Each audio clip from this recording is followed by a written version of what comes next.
American വ്യോമതാവളത്തിൽ ഖത്തറിന്റെ പ്രത്യേക കേന്ദ്രം ഒരുക്കിയിരിക്കുകയാണ് യുഎസ്.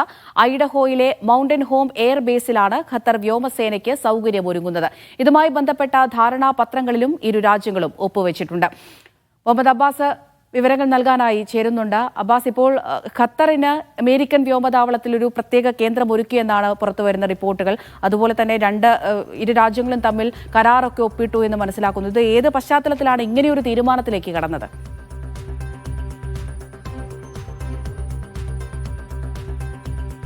അമൃത, നമ്മൾ നേരത്തെ അറിയുന്നത് പോലെ തന്നെ ഖത്തറിൽ ഇസ്രായേൽ നടത്തിയ ഒരു ആക്രമണം, ഈ ആക്രമണത്തിന് ശേഷം യുഎസുമായുള്ള പ്രതിരോധ പങ്കാളിത്തം സഹകരണം വർദ്ധിപ്പിക്കാൻ ഖത്തർ ഭരണകൂടം നേരത്തെ തീരുമാനമെടുത്തിരുന്നു.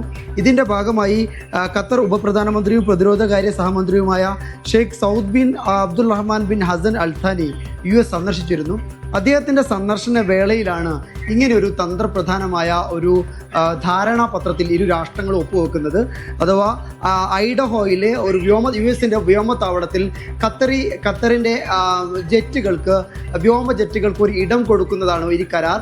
ഈ കരാർ എന്ന് പറയുന്നത് ഇതിൻ്റെ ഒരു തന്ത്രപ്രധാന പ്രാധാന്യം എന്ന് പറയുന്നത്, നേരത്തെ നമ്മൾ മനസ്സിലാക്കിയതുപോലെ തന്നെ ഇസ്രായേൽ ദോഹയിൽ നടത്തിയ ആക്രമണത്തിന് പിന്നാലെ ഇവിടെ ഖത്തറിൻ്റെ സുരക്ഷയ്ക്കായി ഒരു അസാധാരണമായ ഒരു എക്സിക്യൂട്ടീവ് ഉത്തരവിൽ പ്രസിഡന്റ് ട്രംപ് ഒപ്പുവെച്ചിരുന്നു. ഇത് വളരെ വളരെ പ്രധാനപ്പെട്ട സംഗതിയായിരുന്നു. കാരണം ഇനിയൊരു ആക്രമണം ഖത്തറിൻ്റെ മേൽ ഉണ്ടാകില്ല എന്ന് ഉറപ്പുവരുത്തുന്ന ഒരു എക്സിക്യൂട്ടീവ് ഉത്തരവിലാണ് ഈ അമേരിക്കൻ പ്രസിഡന്റ് ഒപ്പുവെച്ചിരുന്നത്.